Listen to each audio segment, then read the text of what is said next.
Hey, everybody, welcome. Welcome to the Somerville Job Creation and Retention Trust meeting of June 10th, 2025. My name is Annika Van Eaton, and I am a managing trustee of the Job Creation and Retention Trust Board.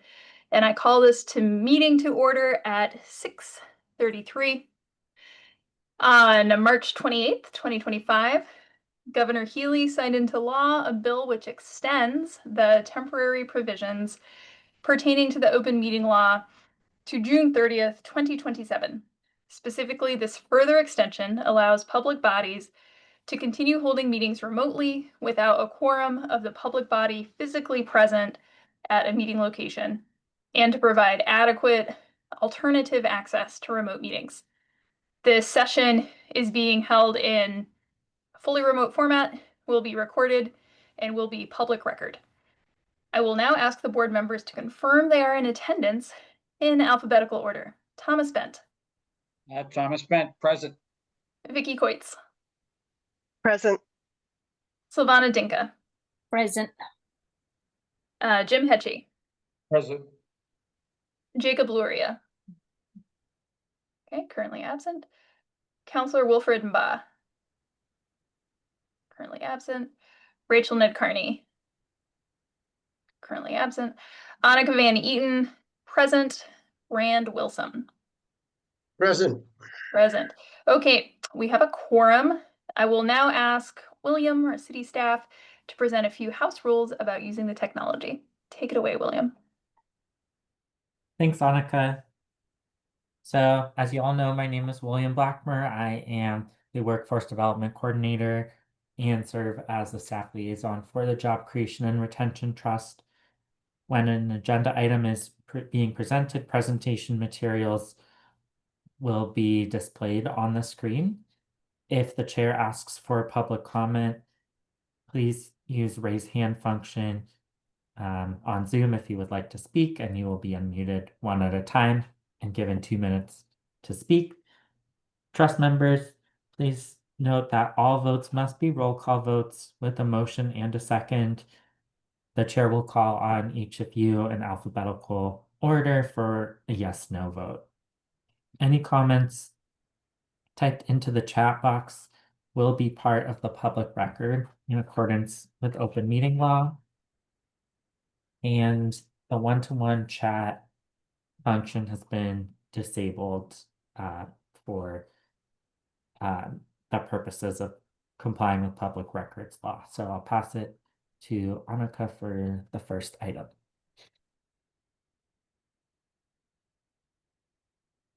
All right, thanks, William. So our first item, our agenda item, is of course the review and approval of the past meeting minutes.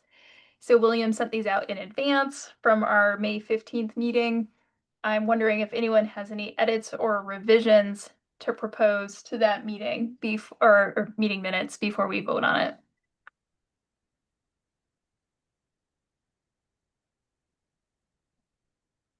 Doesn't look like it.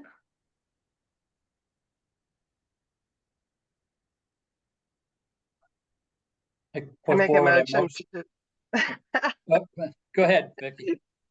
I make a motion to approve the May 15th, 2025 meeting minutes. And I'll second that motion. All right. All board members in favor of approving the May 15th meeting minutes. Tom Bent, Yes. Vicky Coitz, Yes. Silvana Dinka, Yes. Jim Hetchy, Yes. Jacob not present, Wilfred not present, Rachel not present, Annika Van Eaton, yes, Rand Wilson. Yes. Thank you. All right, meeting minutes are approved. So we're now going to go to look at our received and estimated linkage fees, where we are there. I'll turn it back over to William to walk us through that document.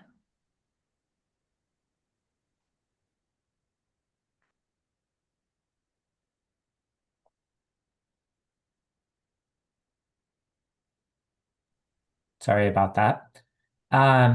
Displayed on my screen, I have the spreadsheet that's showing the current linkage fee balance is the same as last month, sitting around 2.2 million We still do have about 900,000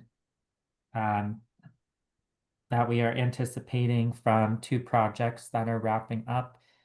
Those are the 2 that I'm selecting here, the 523 and the 408. We are not currently projecting receipt of any funds for 2026 or 2027.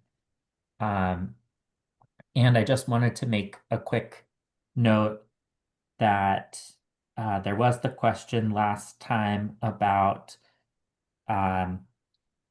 whether we have the potential for investing or gaining interest on our funds that are sitting in our account. I did reach out to our finance team about that, and they're still looking into it. I'm still waiting for a response, so don't have an answer on that tonight, but we'll hopefully have one next time we meet so we can make a decision accordingly. So, any questions on the numbers here? Nope. We had a boom and now we have a bust. Yeah, we don't. Yeah, we do, definitely do. Oh, it's a good thing we got incorporated when we did, Mhm. put money in the bank. Now there's no income. Thanks for looking into our question about the finances, William. I look forward to hearing what you learn. Okay. So with this in mind, I would like us to move on to our next agenda item, which is a review and discussion of our active programs and obligations. There are a couple of sub bullets here about different projects that we have in the works. The first is related to the child career advancement request for proposals. So William had shared out a succinct memo about the response. We received one response to this RFP, and William sent out an overview of that. The subcommittee members, me, Silvana, and Rand, all read through it, and we have space in tonight's meeting to further discuss the proposal before if we want to make any motions on distributing funds. So I want to give folks a second to be able to refresh yourselves on the memo if you haven't looked at it recently, and see if folks had any questions or comments that you want to bring to the full board.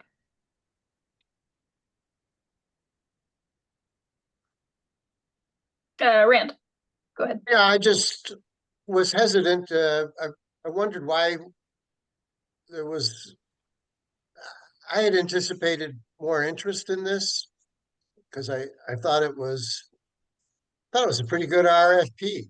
And I thought we were like getting into a space that was pretty interesting in the community. Seemed, I just was wondering why we only got one proposal back, if anybody thought about that. And then with only one proposal to look at, I was kind of like nothing to compare it to. So that left me, I just wasn't comfortable without sort of a contrast.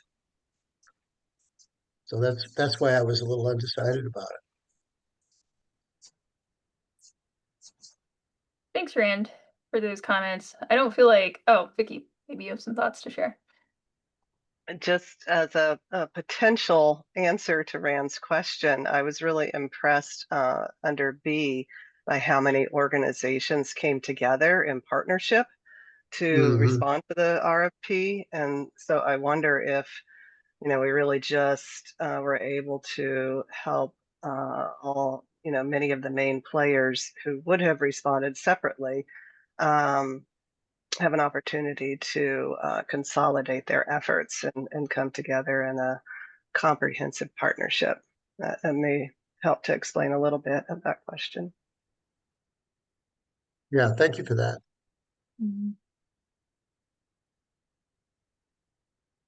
Yeah, I would say as one of the subcommittee members reading the application, I was pleased to see so much coordination between both sort of city and outside of city entities.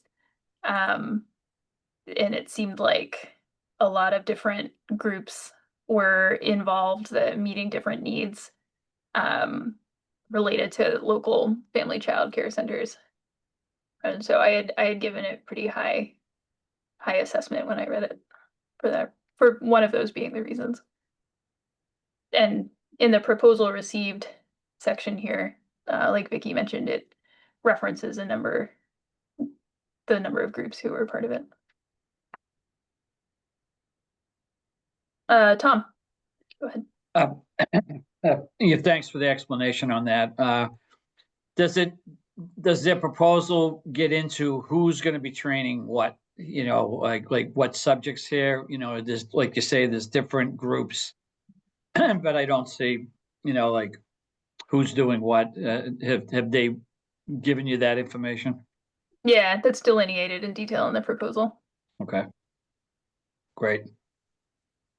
Yeah, no, looks, you know, understanding better, you know, with your explanation, that helps a lot. And did we put out something like this before and we didn't get many responses?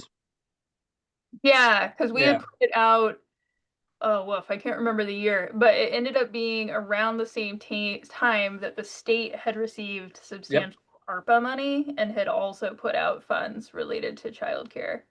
Yeah, So we had pulled this back, I think both because we didn't get any interest, right? But then it was because we heard feedback from the field that actually they were already getting, there was some state funding opportunities. So we thought rather than like flood the field at the same time, yep, that we should hold back and come back when the other yeah, money. that's how I remembered it too. Okay, Yeah. great. Okay.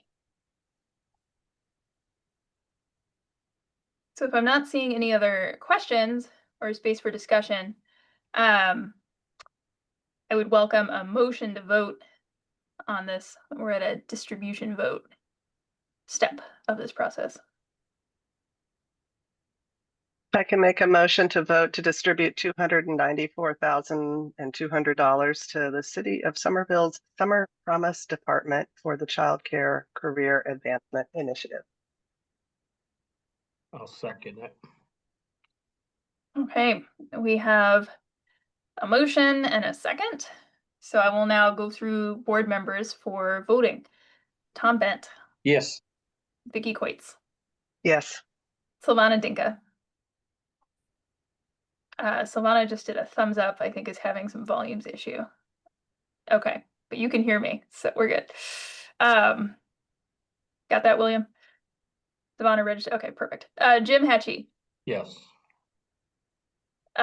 Jacob, not here, Wilfred, not here, Rachel, not here. Annika Van Eaton, yes. Rand Wilson. Yes, Okay, measure passes. I'm excited. This is something we've been talking about for a couple years now. As we just referenced, the opportunity didn't always make sense with when we were discussing it, but it seems like the need is in the field and we're excited to get this funding out to the community. So thank you, William, on your work shepherding this along, and look forward to distributing the funds. Okay, so our next is an update on the Good Municipal Jobs RFP. So this is also something we've been talking about for a while, and it's out in the world. So this RFP was released on May 21st, is open until August 15th. We had, my understanding is, a handful of organizations attend the info session we held last week on 6/2, and William is also working on a memo to highlight this for the mayor's office. So basically, we're trying to get the word out. We're trying to, we're hopeful, as Vicky said in the chat, for some really strong cross-sector collaboration proposals. And I want to congratulate the subcommittee who's been working on this. and remind folks that this was something that the original idea was members of the community came to us with their suggestions. And so I'm excited to see it out in the world. Does anyone else have any other comments around this or things we want to share or lift up? Vicki? I was a little disappointed that we didn't see any more union membership on the whatever the call. Rand, do you have any ideas on how we can get them excited about this and partnering with others? I reached out to Ed Holloran, the president of the Somerville Municipal Employees Union, and he had foot surgery that day and couldn't find a second, but wanted to attend the informational session. I haven't, I put in a call to him today, didn't hear back. I told him that we'd be meeting tonight, wanted to get a sense from him. I think well,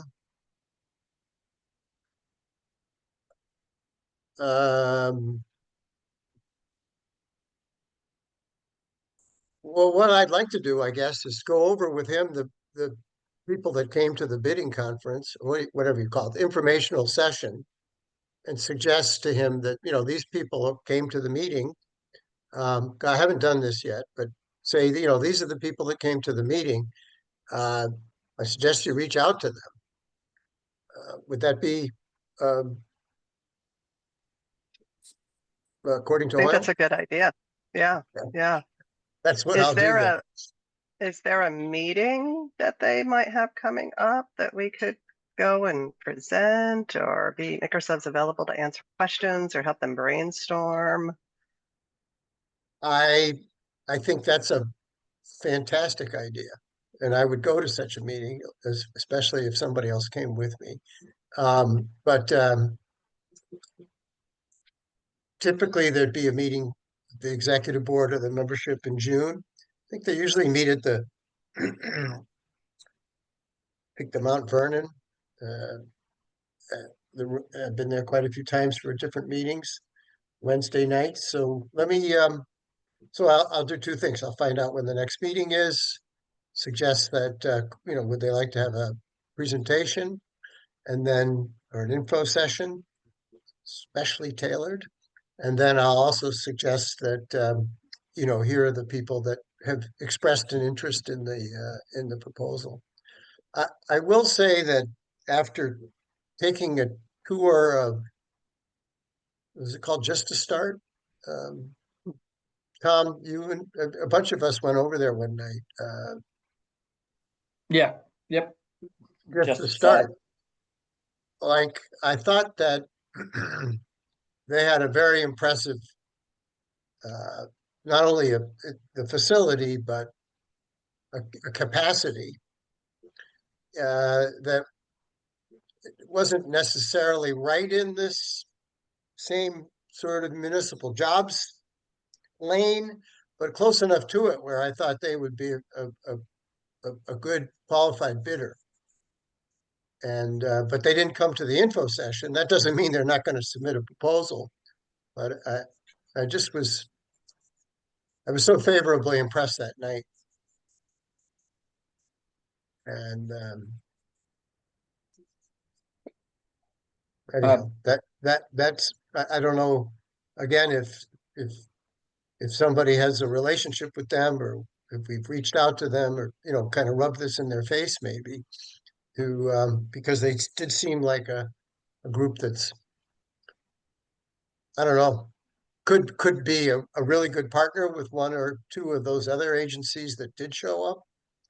But they looked like they had some of those groups, I'll just be honest, looked like they were chasing money. You know, like, let's keep our nonprofit going and here's some cash. But it wasn't in their, it wasn't really in their DNA. So I would just want to see a group like that maybe partner with one of those groups, especially ones that are Somerville centric, which is always my bias. Tom, I'm sorry to wax Nope. on. Go ahead, Tom. Unfortunately, I had a conflict. I couldn't make that meeting. I really wanted to. Could you just let me know who actually did show up to it? Which organizations? Yeah, so we had Asian American Civic Association, the Mass Higher Metro North Career Center. Let me look at my notes. Give me just 1 minute. CAP, some sort The of welcome, the welcome welcome project. project, and then something called CAP. The Somerville Community Agencies Network Oh, was the CAN, yeah, yeah. CAN. Yeah, so it was a relatively small group. I think I've been including a lot of partners in the follow-up from that session. So in sending out the slides, and then today there was just the question response to we received one question submitted from SCC, so I know they're also in the mix in expressing interest. And I do know that there has been a leadership change at Just to Start, but I'll make sure I keep getting reminded every time I'm forwarding a message that Miriam Ortiz was their director there. She's moved on to a different organization. So I need to remember to put someone else on that email. Okay. And the other thing, um, I think one of the hangups could be having a facility where they could actually do the training. That would probably be my guess. So, Just to Start would be over in Cambridge, they're down by Alewife. Great facility, but a little bit hard to get to. And I know the Asian American Civic Association in the past has asked if they could use like Somerville High School or whatever. And I don't know. I don't think we ever got anywhere on that. And I think, for something, especially this type of training, you need the facility that can, adapt to the training that you're using. So that might be something that we're going to need to push on to see if that, something could be made available, certain nights. And I know I'm not going to put Jim on the spot because it's not up to him, I don't think anyway, but I don't know where he would be. I know there'd be something that the school would have to deal with, but for a program like this, obviously that would be ideal. And that might be the hesitation because I'm just thinking of some of the groups that you named. They're not really, I think, like Rand said, they're not really set up to do this kind of training. I don't think unless they bring in a partner, which is that'd be great, I know Metro North has done, they do some things too, but they would probably be, my guess is they'd bring in somebody. And then again, where would they hold the training? I guess that's going to be a big key piece. And then Asian American Civic Association, we've worked with them before, so we know what their capabilities are. And obviously I think they could do this type of training, it's definitely in their wheelhouse. So I'm encouraged by that. So, but that's just something that's always been in the back of my mind about if we can facilitate, the facility, locally, we might get more response to. But thank you. I'm glad it's moving forward. So it sounds like we've identified a few orgs. We just want to make sure we're getting the communications, including Just to Start. So thanks, William, for making contact with their new executive director. And then I think if we were able to do a meeting with the unions, because I think the optimal vision of this would include a union partnership. That would be great as well. I'm just looking at the chat. It looks like Vicky would be happy to attend a meeting if available. I would also be happy to attend a meeting if available. Rand, or you as well. So I think maybe if we, yeah, tried to work on that. Obviously, we need to keep our board membership sub quorum for any of this. And yeah, if like Vicky can go, or if we can't find a time, I could potentially step in. So I think that that would be another good thread of outreach. Oh, Tom would also go. Okay, so I feel like we could get some board folks to be able to talk about this a little bit more, and that could be helpful. Is there any other next step that is coming? So Rand, would you take the lead on that? Is that what we're Yes, I will. okay? Alrighty. Vicky, yeah, what's up? I just also suggested to William in the prep meeting for this meeting that we should send out like 2 or 3 announcements about this opportunity, because, you know, as we saw in the survey, organizations are kind of scrambling right now, trying to keep up with the news and potential federal cuts. So I think we'll just have to work a little bit harder to get more communications out. And we gave ourselves the time to build this up. Wanted to note Yeah. that as well. Yeah, that makes sense. And then I think we were all on the email about the outreach, so I would encourage folks to, you know, share it as well within your networks or people you think should make sure that they know about it. Tom? Just one thing, it's just kind of like a sidebar. I'm working with Bunker Hill. They received, it's a planning grant right now for HVAC training, Mm, and they're working with DLJ down in Boynton Yards to, and they're gonna, I think we're meeting tomorrow to finalize the location and the lease agreements.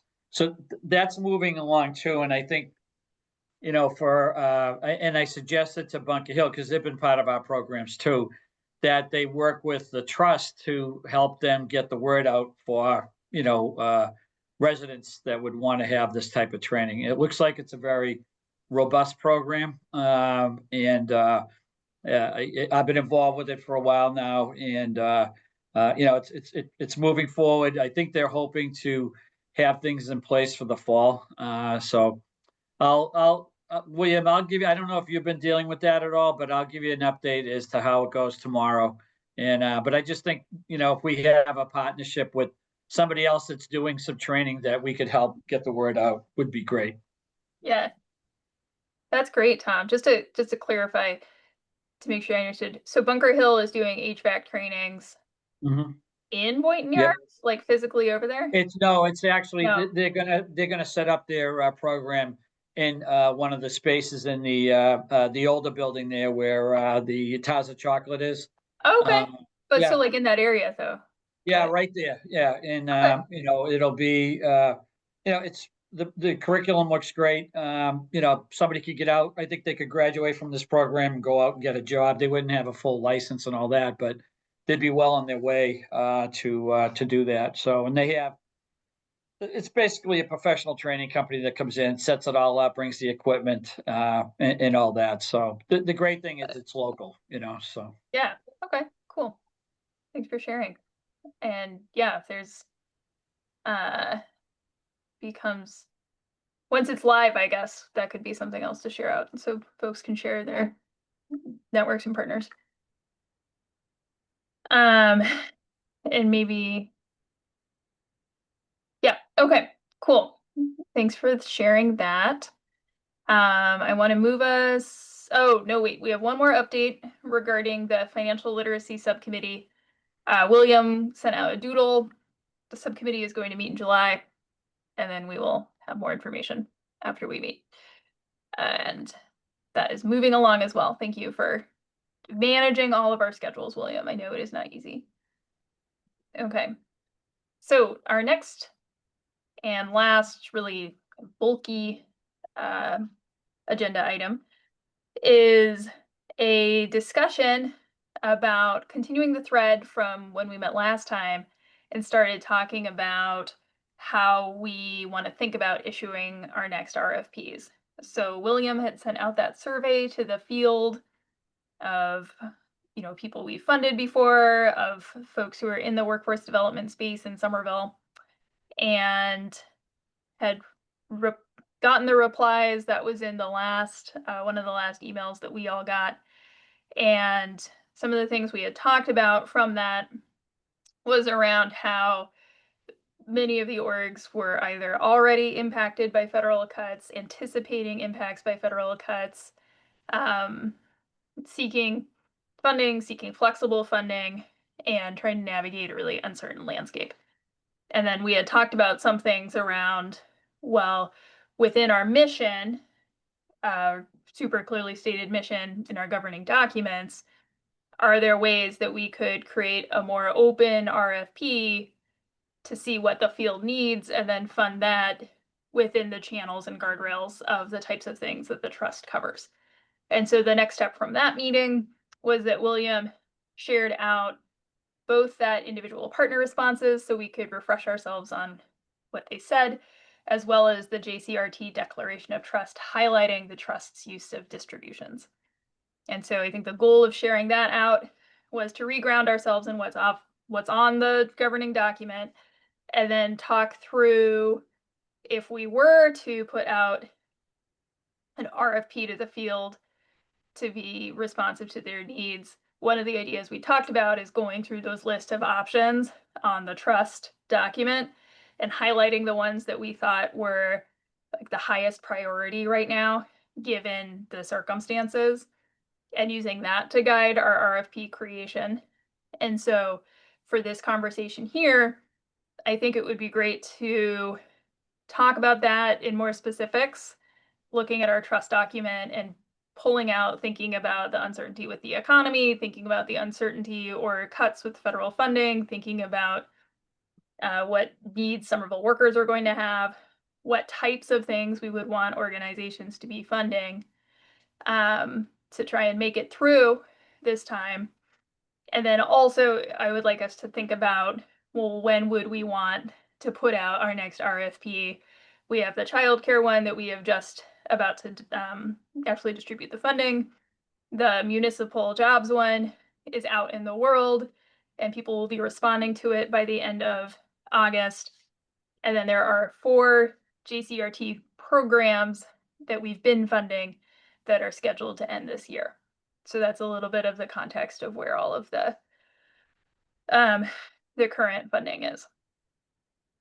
So with that, I would open it up for discussion and would be interested in folks' thoughts on this continuation of our previous conversation and what specifically you'd be looking for in an RFP.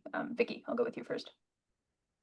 I don't remember seeing the document that had our Jobs Trust declaration. Would it be possible to share that online while we're talking and just kind of do a quick review of that? Yeah, I can pull it up on the screen.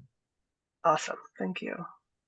And while William's doing that, just a note on timing. I think it's probably a good idea for us to have only one RFP out at a time. So I would wait until the Good Jobs Trust or the Good Jobs RFP has closed before opening this. Otherwise, we'll just confuse people.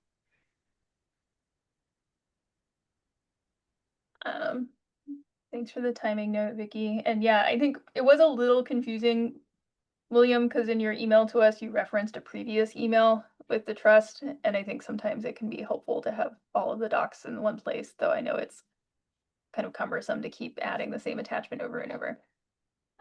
But this is super helpful to have up here. And if we could zoom in a little bit more.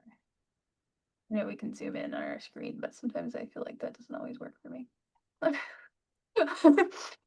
William was like, what about now? Sorry, let me try that again. Wrong direction. Yeah, wrong direction.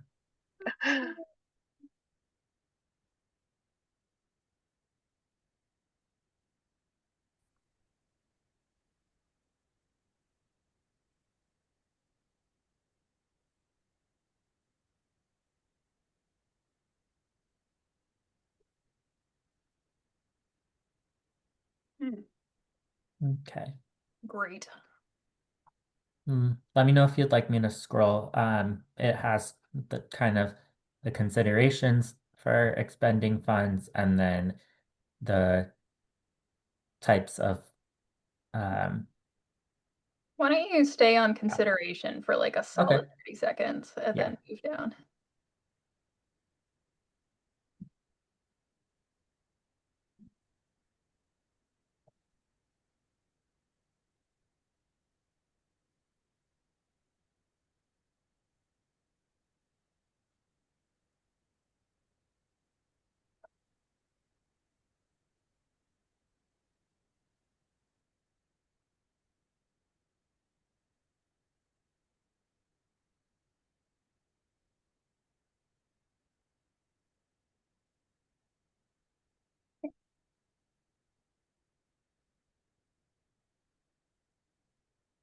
Thank you.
Vicky?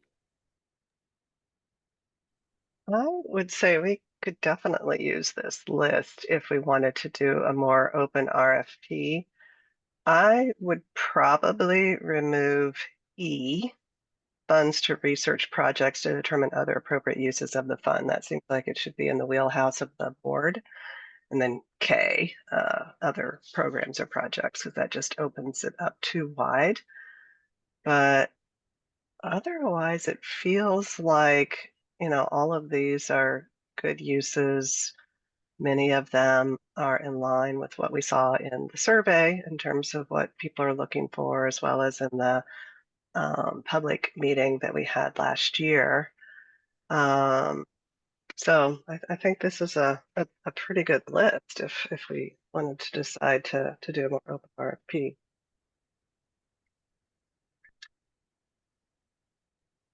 Thanks, Vicky.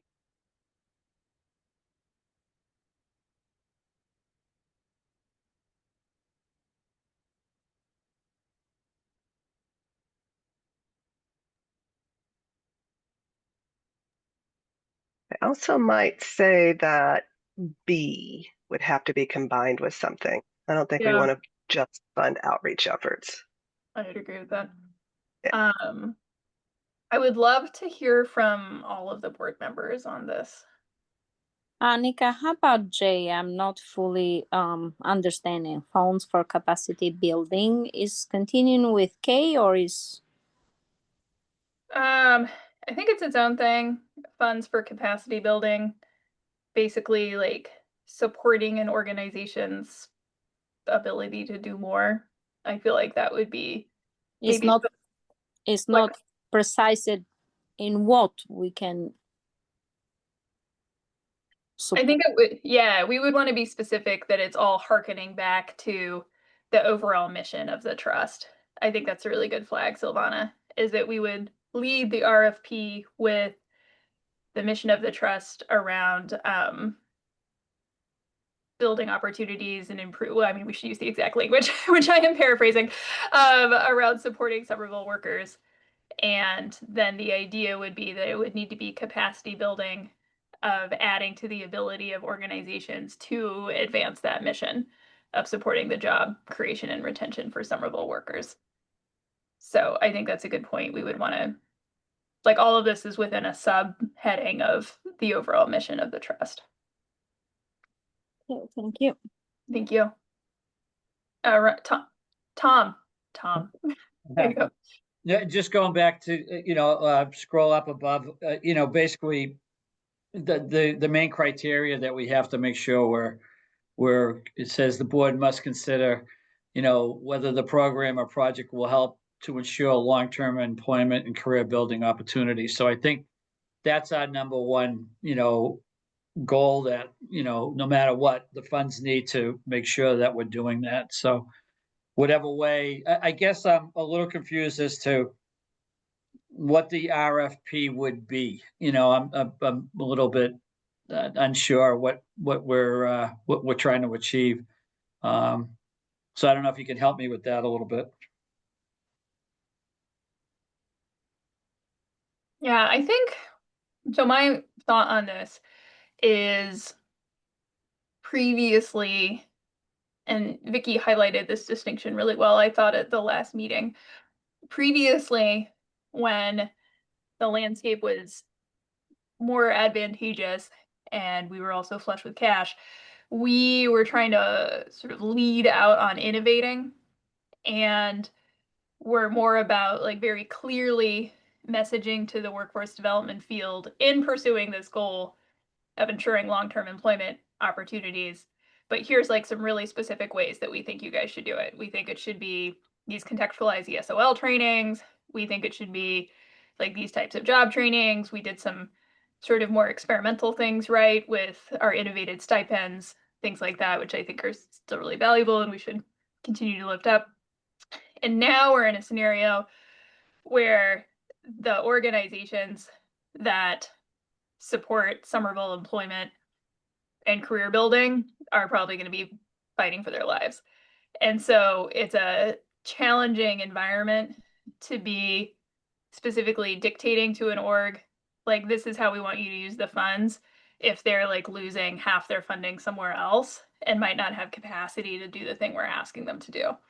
And so I think the idea is to think about how to provide funding to continue to advance the mission of the board in a way that is also currently filling the needs of the organizations that do this work and are being like really negatively impacted by the federal cuts. And so that might be like, previously we were like, here's this exact type program we think you should fund. And I think if we did something more open, kind of spitballing here, the RFP would be, we're looking for programs or projects that help ensure long-term employment and career building opportunities in Somerville. The programs could look like, or, yada, yada, yada, this list minus some of the things we thought didn't apply.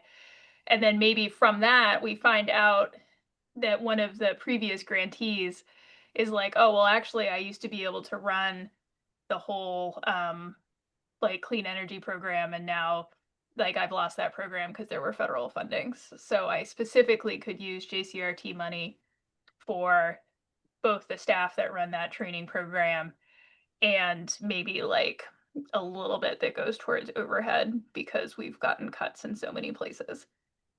So that's a little bit of how I've been mentally imagining it. And I would welcome other board members if you have anything to add on, or sort of your version of what you've been thinking about. That was helpful. Thank you. Jim. Yeah, so just kind of an open-ended grant, say you put it out there up to like 250,000 and get creative, something like that. Is that what you're thinking? Yeah, I think that would be the idea. We'd want to think about the amount. But yeah, that then folks could be like, well, here's what I need to do. Sure. Keep serving Somerville workers, and I could do this much with that amount. Yeah. Yeah, no, I think it's a great idea. And like you said, it opens it up to people that are really losing their funding.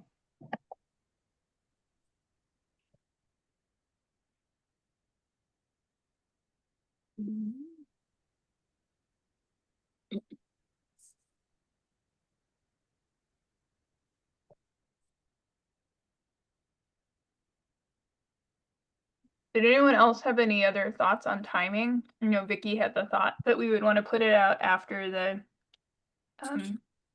Good Municipal Jobs RFP.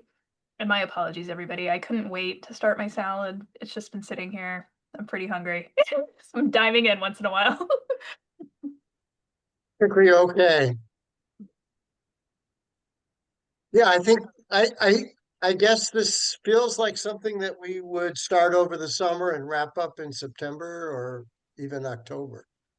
I mean, the process. Like putting together the RFP over the summer to release in the fall. Or sooner, but it's gonna take a minute to put the RFP together, get Yeah. everybody on board, do the editing, and then get it out. And then it's kind of the summertime doldrums, things kind of move slower. I move a lot slower. And then we're gonna be into the fall before we're reviewing proposals. Yeah, I think that's right. Um, Yep, that's right. Vicky, can I closes mid-August. Yeah, go ahead, Silvana. can I share a concern? Back to Rand, I will just say that that was my primary concern when I saw that this RFP that we had only one response. And that makes me think that do we have to organize or set up the RFPs in a different way, be more inviting? Because we know that we have more than several organizations in Somerville that are in a big need for money for their programs. And I was wondering why they don't dare to approach. It's not like the childcare is a necessity, but it's not only one program in Somerville that operates. There are a bunch of them, and they are divided from CAS to the Somerset programs to recreation program. There are a bunch of them, and I don't know why they haven't been able to apply, what's missing to them, how we can be more supportive, or kind of I'm just thinking, isn't the RFPs, or are they that they don't get the information in time, or they don't have available staff or to handle these kind of situations and to approach the benefit for the residents of Somerville? Go ahead, Tom. I'd like to take a stab at answering that a little bit. I think what's different about what we're doing is, we're asking them to provide specific training on a lot of things. And a lot of these, general nonprofits in the city, may do a multiple of things, but they may not, this gets into a little bit of technical expertise too, I think. And I think that might be, part of the obstacle. Because when you're providing actual job training, and especially if we get specific in what that job training is going to be, there's not going to be a lot of people that'll be able to do that. So that's my thought on this, and it's, I think, just the way that our chart is kind of set up is to I remember when we first went around, we had it was open, and then people came back with different types of training and it worked out pretty well. So I think that's my guess on that. Even on the childcare, there's probably not a lot of providers in Somerville that do that. Specific training. That's why what did end up coming, which I thought was great, was you had a lot of different groups came together with the city, and hopefully that'll work out as to be a really good program. That might end up happening with the municipal jobs training too, so, but that's just my thoughts on that.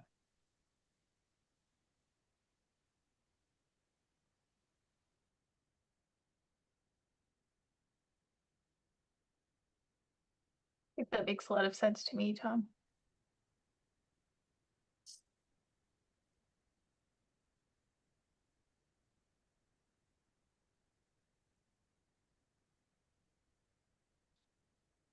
And Vicky, to answer your question in the chat, the Good Jobs RFP does close in mid-August.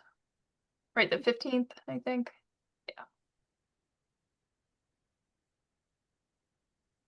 So Um, Annika, you're gonna need to set up like a subcommittee or a committee for this, right? yeah, you just read my mind, Tom. I literally Yeah. was like, so what do we do next? So that I Hey, thought, I'm hungry too, so I. oh, I think it's a subcommittee. I think that's what we do here. Yes. So I think a subcommittee to help develop this RFP would be the next step. And what is the max number of people we could have on a subcommittee, William? I'm sorry, I don't know this, even though I it think should we can have We are- 4, be 4. up to 4. Okay, right, because our requirement is not more.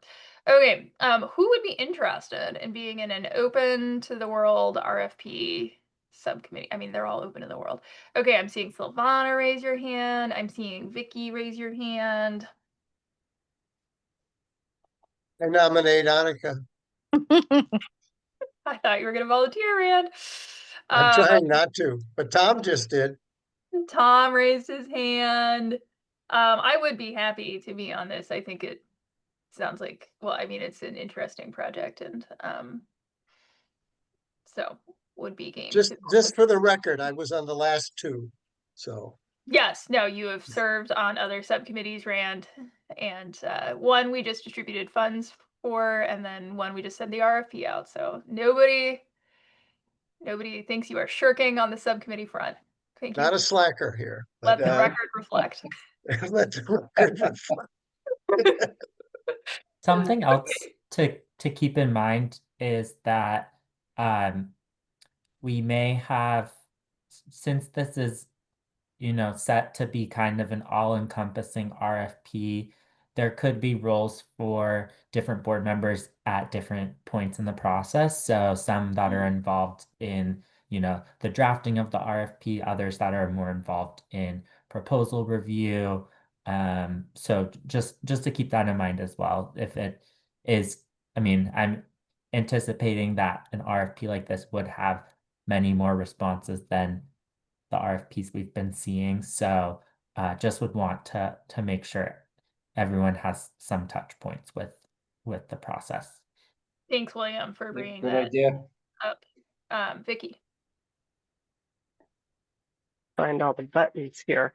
Yeah, that's good. And also, I mean, the subcommittee can talk about this, but because we are doing a more wide-ranging RFP, and I think we're gonna want to do this only once a year, we probably want to do something like what we've done with the Good Jobs RFP, and that we say, we have whatever, $750,000 available for this RFP. We anticipate funding no more than X projects with a cap of 250,000 or whatever dollars each. Yeah. So try to get a group of proposals that we can fund with this one RFP, and just making it very clear, what money is available and what money is available for each project. Oh, that makes sense. Okay, so then William, we have me, Tom, Silvana, and Vicky for a subcommittee, and promise of more opportunities for other board members to engage in this RFP process.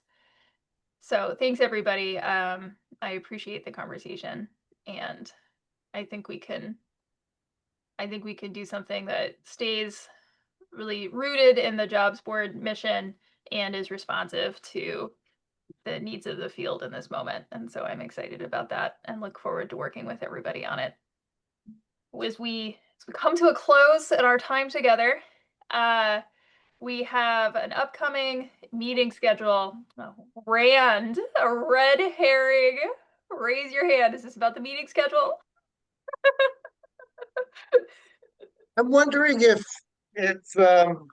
maybe part of this open RFP process would the trust members be open to like a presentation about a particular, training vision um, around, pathways from school to work or whatever that people have. I was talking to a guy from the Painters Union today, and he was describing their um, deal with the city of Boston and the Boston Public Schools and how they're moving students from high school into the trades. And I was really impressed by it. And I thought, gosh, we could emulate that here. Maybe the trust could stimulate that, you know.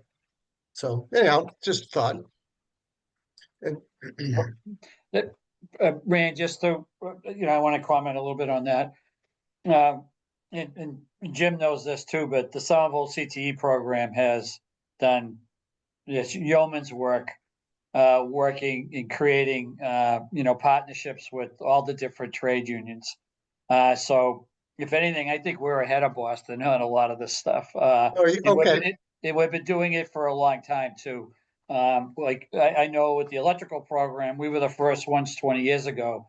The unions used to look at the CTE programs as defeated for the non-unions, and they were ignoring us. And I remember having a pretty good argument with Mike Monahan, at the head of the IBEW. Yeah. And we got kind of in a fight over that. And then we both, I think, swore at each other and hung up the phone. And then Sunday night, I get a call from him saying, "Hey, I was talking about this to my wife, and my wife agrees with you." So, Oh, and that's how we ended up getting the electrical union to partner with Somerville High School, and now they're doing it with all the CTE programs. But so Jim, you could probably speak to it even better. But I know we've done a lot of work with that kind of outreach. Sure, absolutely. Yeah, we do have a good partnership with many unions. But by all means, Rand, if you want to drop that name over to me, and I would love to talk to other unions and get our students involved as well. Yeah. Well, I was you probably know the guy, John Doherty with the painters. But by the way, Tom, you're not the only one that Mike Monahan has sworn at and hung up the phone. I bet. But so the gentleman is John Doherty, who's with the National Painters Union, but he comes out of District 35.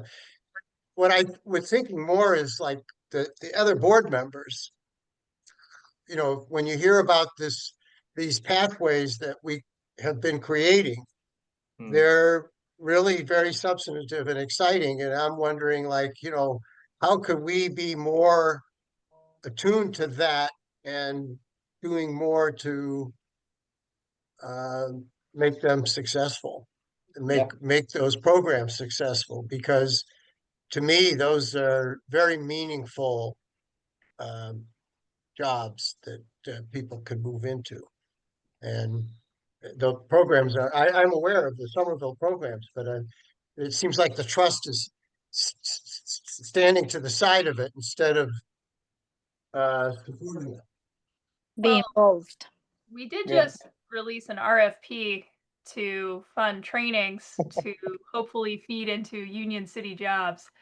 And I think if there is a capacity, or if it makes sense for that to also be a bridge to high school students, it seems like there's $400,000 that are now out on the street for people to consider. So I might push back on that a little bit, Rand. I'm not sure if we've been totally to the side of it, since we have two very involved board members doing that work currently and are sort of trying to broker a multi-entity coordinated effort, and the entities can self-select into it. No, point well taken, Annika. Point well taken. Yeah, and right now the pre-apprentice program, right through Scale, is we'll have that start in June 21st, maybe somewhat, whatever that Monday is. So that starts. So that's so that'll be running all 23rd. summer. 23rd, yeah. So that'll be running all summer long as well. That's a 10-week program. So so the board has supported that too, and it's a great program. The kids are all signed up, 18 to 21-year-olds. So they're excited about that too. So, but yes, I agree with you. I think we'll get a closer look. I think Scale's going to be taking a look at that also.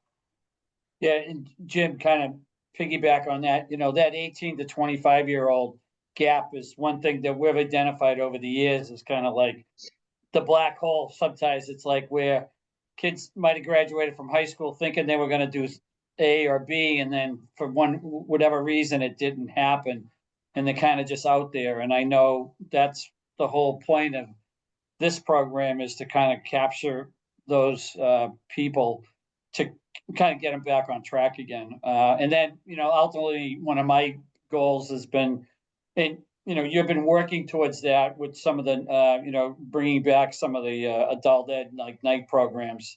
My goal has always been, especially with this beautiful new building, is that we're working at 18 hours a day or 20 hours a day, and having a full-fledged adult ed program. And any way that the trust could help with that, I think would be, because it's not just the building trades, it's all 14 programs that we have, ranging from pre-engineering to cosmetology, whatever it is. But that's always been one of my goals for a long time, to see if we could get back what we used to have back in the 70s and 80s for adult ed at Somerville High School. And I want to thank you, Jim, because you've done a lot to get us to where we are today with a lot of these programs. So it's been fun getting there. Yeah, no, it is. It's fun. We got a ways to go. So, Yep. And we're looking forward to it. Yep. I'm sorry, Jim, can I do a question, please? The flexibility of the students in this program, it starts in a certain grade, or starts from grade 10 to from freshmen to seniors? Yeah, so for the CTE programs in the high school, so they can start in 10th grade. We like for them to run through the exploratory program. So that's 9th grade. And so they go through all the 14 CTE areas, and at the end of that, they'll pick what trade they're interested in. And so that's the end of freshman year. So their best opportunity is to run through all 14 programs, and they have a better understanding. And so that's called the exploratory program. And then the end of freshman year, all the way to senior year, they'll be in the same CTE program. So they ultimately pick a major for their CTE program. And then what we were talking about was an 18 to 21-year-old after high school pre-apprentice program. Yeah, so the next question would be from grade 9 to the last grade, like senior Yeah. grade. Is the number the same, changes for less or more? I'm just curious to know if they are, bringing more friends or students, or the number drops with the years passing by. Sure. So yeah, over the years, we've put in place numerous things to keep the students in CTE. So like when I first got there was many students that I'd say probably 15-20% that would drop by the end of their senior year. Now our enrollment went up so much because we did grade consistent academics and CTE. So before there was like 5 different, and I don't want to get too much into it during this meeting, but there was like 5 different schedules for for 14 programs. Now it's all one consistent schedule. So it's grade based. So if you're a freshman, you have it period 3. If you're a junior, you have it 1 and 2. If you're a senior, you have it 4, 5, 6, 7, and then sophomore 7. So it's all grade based, so that the students were able to fit in all of their academics as well. So that's one of the big differences. So we went from 3 years ago, we went from having 600 and say 24, I think the number is, and then next year we're looking at 937 students at CTE. Wow. So it's a 47% increase over 3.5 years. So That's we're great. very excited It's very about lovely that. to hear. Well, another thing that it comes because conversation is warming up and we all want to hear those good newses. Do they get only the credit, or they are stimulated in other things like students? Yeah, so they get industry recognized credentials, they get a certification, so they're all Chapter 74 programs, so they get the same certification as a vocational school. So yeah, in order to be considered Chapter 74, you need over 900 hours in the program. We're 950 hours, and so we get the same certification as a Chapter 74 vocational AB week program. where we're a comprehensive district and we have it so many periods. And then, you know, like our students are earning a CNA, our students are earning a cosmetology license. They're earning, so our seniors left with over 250 industry recognized credentials. And that could be the OSHA 30, it could be different trainings. So there's a lot of different opportunities. Could be electrical hours, plumbing hours, HVAC hours. So there's a lot of opportunities for our students. Thank you. So is proud for their kids. Yeah, no, it's great. And on top of that, they have their full high school diploma. So Right, yeah. the other thing too There with is diplomas. I like Yeah. like diploma. Yep. the other thing too is that Jim said, you know, with the 40%, but right now 67% of all the students at Somerville High School are in the CTE program. So Right. just think about that for a minute. You know, it wasn't like that years ago, you know, but 67% of all the students are of Somerville High School are in CTE. So that's quite an accomplishment too. And a lot of them go, like, I was impressed, Jim, I know during the award ceremony, the kids were saying where they're going. A lot of them are going into the whatever trade they're in, but some of them going, like one kid that I talked to in the electrical, he's we get accepted, he's going to Northeastern for electrical engineering. So it's not that they're, you know, they can also go on to, you know, secondary college education too, and a lot of them are, so which is great. The program's done, Jim's done a great job with the program. Thanks. It's a lot of work, a lot of help from everybody else. So we appreciate all the support. And he has to put up with me all the time too, so. There's that too. Oh, I bet that's the God. best part. He used to have black hair, you know? 3 years ago or whatever. Now Uh, money that Annika was talking. Don't let them lay there. all right. Well, thanks, Jim, and with support from everyone else for giving us an impromptu overview of the really cool things happening here in Somerville. I appreciate that. I think we've got a lot to be proud of. Yep. And so we appreciate your work. I want to end us with a reminder of the upcoming meeting schedule. We're getting organized. These are all on our calendars now, right? Or coming up? I can't remember. They're all on our calendars. Yeah, Yeah. you should all have invites for these dates. Wonderful. Thank you.